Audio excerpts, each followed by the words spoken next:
لله نحمده ونستعينه ونعوذ بالله من شرور أنفسنا ومن سيئات أعمالنا من يهده الله فهو المهتد ومن يضلل فلن تجد له وليا مرشدا وأشهد أن لا إله إلا الله وحده لا شريك له وأشهد أن محمدا عبده ورسوله أرسله بشيرا ونذيرا بين يدي الساعة من يطع الله ورسوله فقد رشد ومن يعصهما فإنه لا يضر إلا نفسه ولا يضر الله شيئا. أما بعد فإن خير الحديث كتاب الله وخير الهدي هدي محمد صلى الله عليه وسلم وشر الأمور محدثاتها وكل محدثة بدعة وكل بدعة ضلالة وكل ضلالة في النار. أعاذنا الله وإياكم والmuslimin minha. Dear brothers and sisters in Islam, what I wanted to share with you in today's khutbah is our role as Muslims in the Twin Cities. Our role as Muslims in the Twin Cities, in Minnesota, and in America. And I think, as all of you know, in particular after the school shooting that happened in Florida, there's actually an ongoing discussion about what needs to be done. How can we protect our children in school? How can we protect ourselves when we go to when we are at different places of worship, places of work, places of entertainment, because we all run the risk of being shot at or being killed.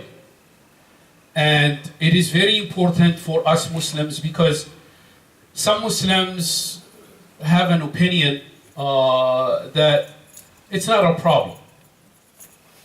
That is the problem of the other. هذا مشكلة الآخر.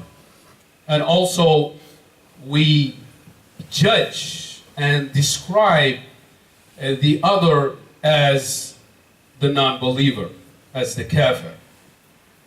And it just goes without saying, because if you move away from the path of Allah subhanahu wa ta'ala, you will reap those consequences.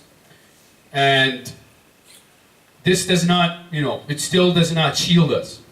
We still had a mosque and people were killed at a mosque in Canada. And so it is very important to understand a concept that is in our deen, that is in Islam, that is in how Allah subhanahu wa ta'ala created mankind.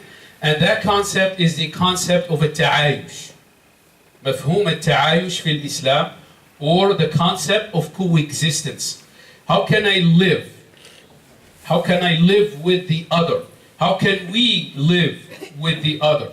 How can we provide something to society at large? What can we give? What can we provide? What is our input to society at large?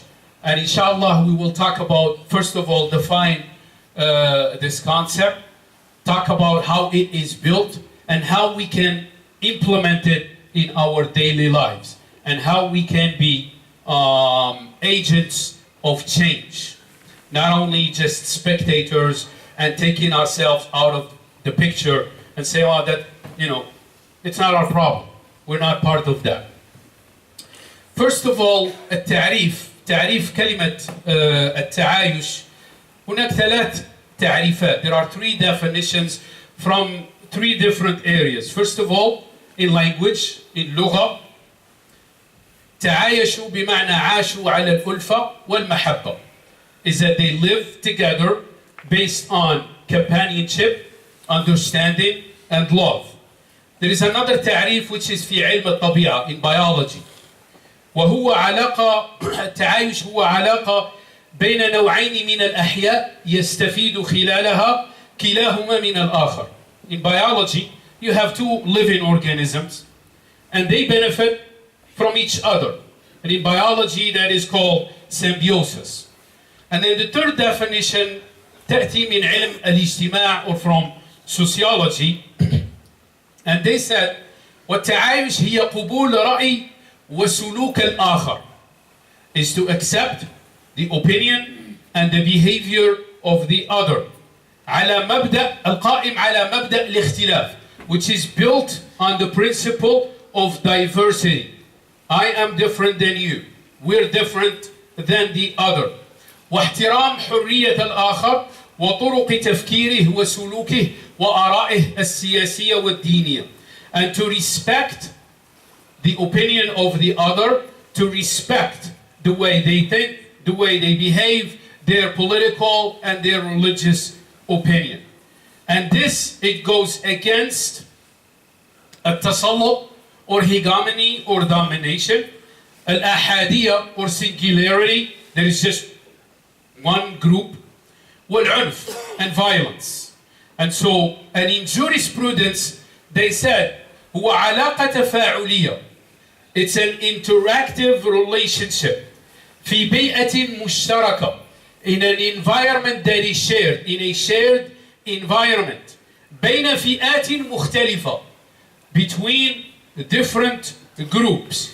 بغرض تحقيق استفادة أو تبادل منافع, with the goal that we exchange some interests, or there are some benefits. I benefit and you or they benefit. في ظل جو من الاحترام والمودة, in an environment of respect and friendship. And to this concept of تعايش, or coexistence, is built on 4 pillars. Number 1, أن البيئة التي نعيش فيها هي ملك مشترك للجميع. This society, I belong, you belong, we belong to live. We belong to exist in it. And so, as well as they also belong to exist. And they have the right to exist. And so, when you hear calls of excluding Islam and Muslims and mosques and Islamic institutions, many of us, we just be silent and stay silent. We cannot do that, because it is my right, it is our right to coexist and to be in that environment. Number 2, أن الاختلاف سيظل قائما, وهو سنة من سنن الله سبحانه وتعالى في البشر والجماعات. That diversity is a law of Allah عز وجل. Allah سبحانه وتعالى says في القرآن بعد أعوذ بالله من الشيطان الرجيم, ومن آياته خلق السماوات والأرض واختلاف ألسنتكم وألوانكم إن في ذلك لآيات للعالمين. Allah subhanahu wa ta'ala has created differences, has created the heavens and the earth, and has made our tongues different, and has made our skin color different. In that there are signs for those who have knowledge. That is why Imam Al-Tahir ibn Ashur rahimahullah said, in interpreting this verse, he said, اختلاف لغات البشر آية عظيمة.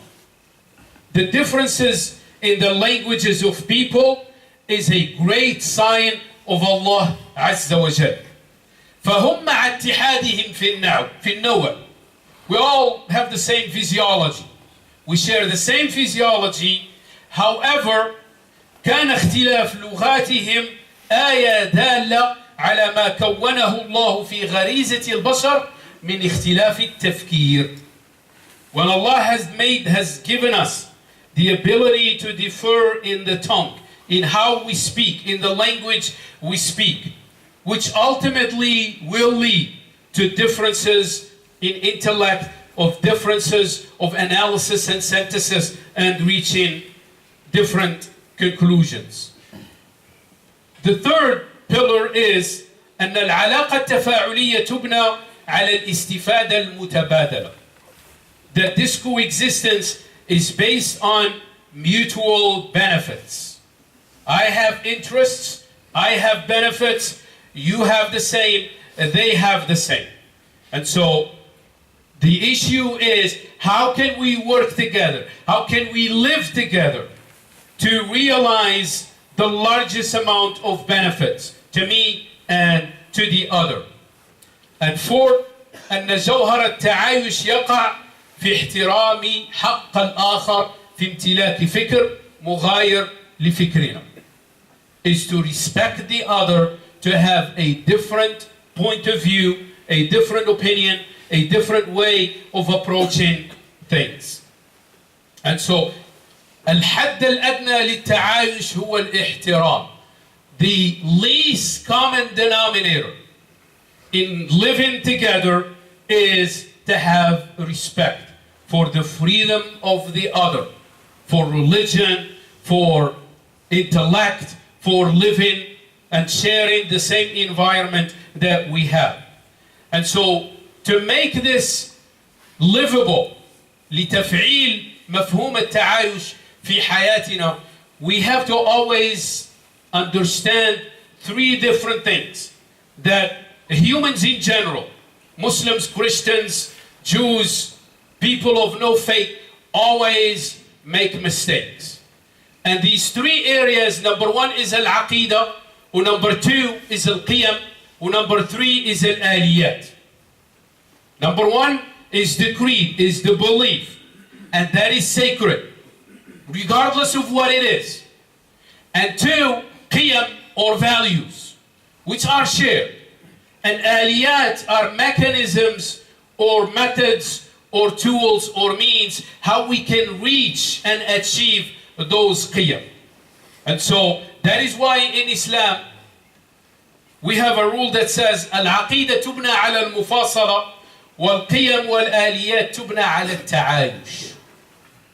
Al-aqidah, also in English, beliefs separate people, whereas values unite people. And so aqidah, the creed, is something of a separating element. But values and mechanism are things that bring people together. And so as an example, many of us, when we have, for example, during Ramadan, and we invite people, non-Muslims, to come and have iftar with us. And many of the Muslims get out of shape. First, what are these non-Muslims doing in the masjid? And two, what are these non-Muslim women not wearing hijab? Now, al-hijab is actually something that is related to aqidah. They have no concept as a non-Muslim of the concept of hijab. But as a value, there is a value which is called modesty. And modesty, we all can agree upon. People of faith, Muslims, Christians, Jews, as well as people of no faith. That is why a lot of times when we invite people, and I get asked about, from women, what should we wear to come to your place of worship? I don't tell them to cover your hair. I don't tell them to wear the hijab, because that is an aqidah issue. A value is a value of modesty, and so that is, I always respond by the following: dress in what is comfortable for you, and in what preserve modesty. And you will not find any woman or even a man in their right mind who will think that modesty to the clothed, or to not wear, or to cover the body. And another thing is a riba. A riba, we all know, to us, to Muslims in Islam, it is something that is in aqidah. There is no way we can even approach it. That is why Allah subhanahu wa ta'ala said, وَلَا تَقْرَبُوا, do not even come near it. And so, but there is a value, and a value is a profit. Let's make a money, let's make profit. And so, when we were building the masjid in Woodbury, we needed finances. And so we approached local banks. And the bank said, well, here is the way we do business. We'll give you a loan, you pay us back in interest. We said, no, we're not going to do that because we cannot give you interest.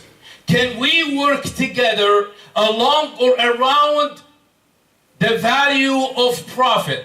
You as a business, you want to make a profit, and we as a business, as an institution, as an organization, as a non-profit organization, we want to minimize cost. And so we were able to work together with this bank and to draft a contract which protects us from riba. To all themselves, they're making profit, but it is not under the guise of interest. And so it is very important for us to understand and to make these separations. A lot of times we make things as black and white. Is either yes or no. We do this, we don't do that. We live here, we don't live here. This Islam, that's kufr. Allah subhanahu wa ta'ala didn't make things that way and that simple. There are different levels, and we have to distinguish between what is aqidah, what is a value, and what is a mechanism that we can, values and mechanisms, we can sit down and talk about and argue around and come to a decision. And that is why Islam is clear in the separation between creed or aqidah and values and mechanisms.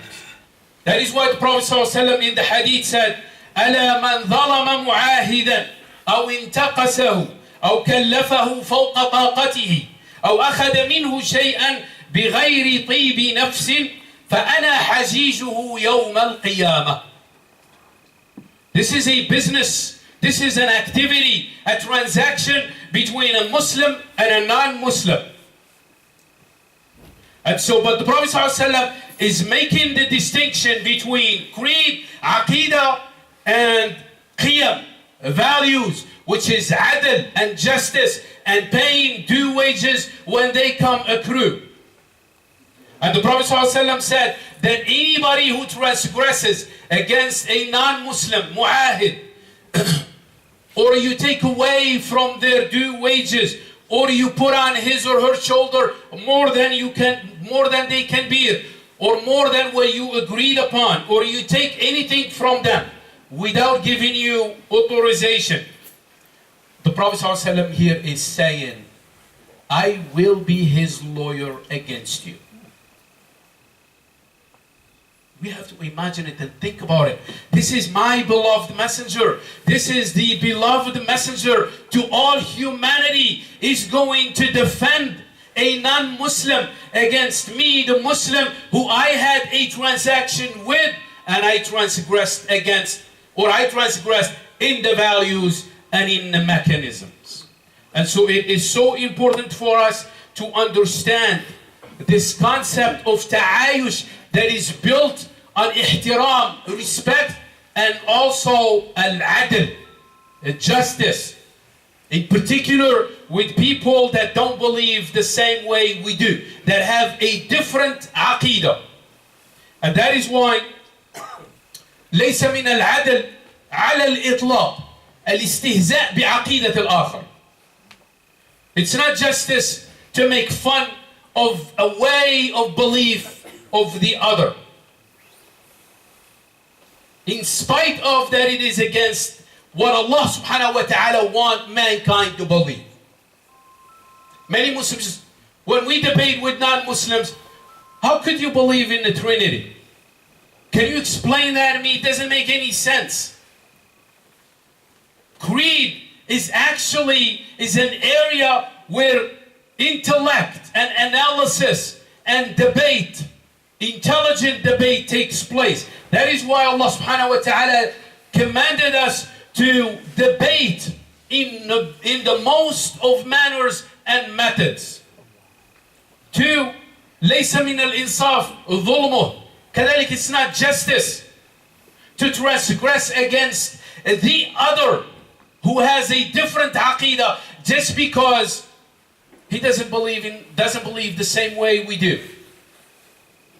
And there are many sad stories as we Muslims behave and do and commit against the other under the pretext that he is non-Muslim. Also, ليس من العدل الحكم على الآخر بالكفر والخلود في جهنم. Many of us, we take the role والعياذ بالله of Allah subhanahu wa ta'ala, and we start giving out judgments. كافر, أهل النار, حطام جهنم. And we don't know. Al-Qiyamah didn't start. Still time. I don't know if it will remain on this path. I don't know if that individual who currently is outside of this path and outside of this faith, what will happen to him or her way down the road. And here are some examples. Many of you may or may not remember December 6th, 1992. 1992. Even this masjid or even the ICCC was still non-existent. And a masjid, the Babri Masjid in India, was demolished.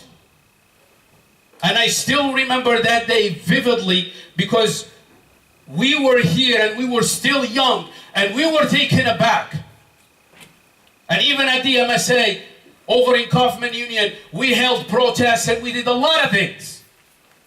And two individuals, person number one and person number two, who led the destruction of the Babri Masjid. The first one, his name is Balbir Singh. وهذا في الهند, in India. The BBC did a piece on these two individuals. Hada Balbir Singh, now his name is Muhammad Amir. With his friend, Yujandra Pal. His name now is Muhammad Umar. They both, and he was the leader of the gang that came in the hundreds that destroyed that masjid. And in fact, the riots that ensued, there were about 2,000 people that were killed.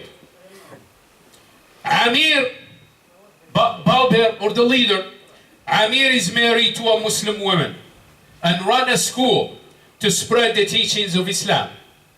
This is what the BBC is saying. He and Omar have together built 90 mosques so far.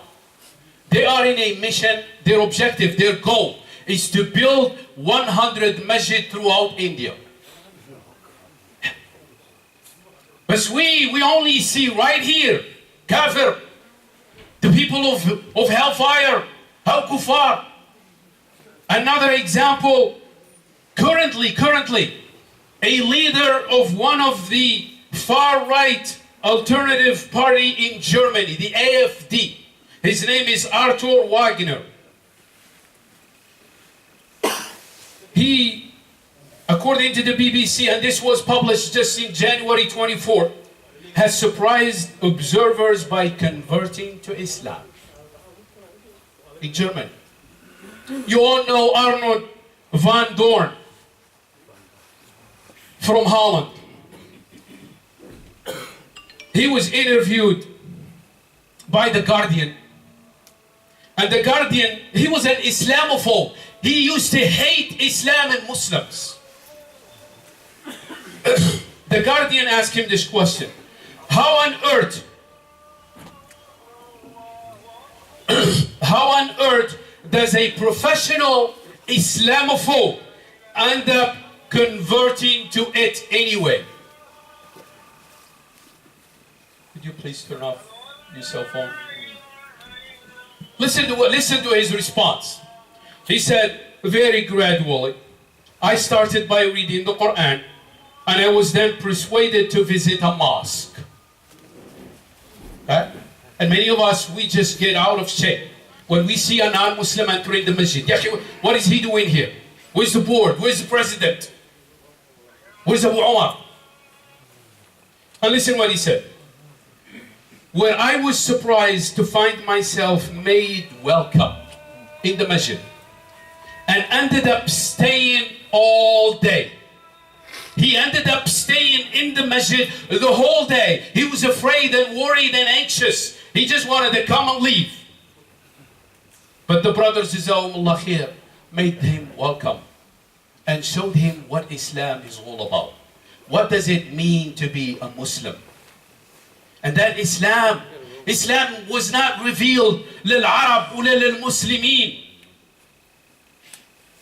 Islam is actually to all of mankind. And it is my mission and your mission to actually share that with the others. It's not that we have to hide it and preserve it and protect it so nobody knows it or get to touch it or get to know it. And to see examples of coexistence. Recent ones, just last month in February, the New York Times published an article. Macy's is now starting to sell hijabs and decent and modest clothing for women. The title is Macy's Courts Muslims with New Hijab Brand. And do you know who started it? The retail is Verona Collection, the brainchild of the fashion photographer. Her name is Lisa Vogel. It's an American, it's a white American. But she embraced Islam. She embraced Islam after, this is the New York Times saying, after converting to Islam in 2011, Mrs. Vogel had difficulty finding modest, fashionable clothing, which led her to create her own brand. And now she is selling it to Macy's, and New York Times is covering it. To see models and examples of Muslims, men and women, that understand the meaning of coexistence, the role that we have to play as Muslims in this society. أقول قولي هذا وأستغفر الله لي ولكم وادعوا الله وأنتم موقنون بالإجابة.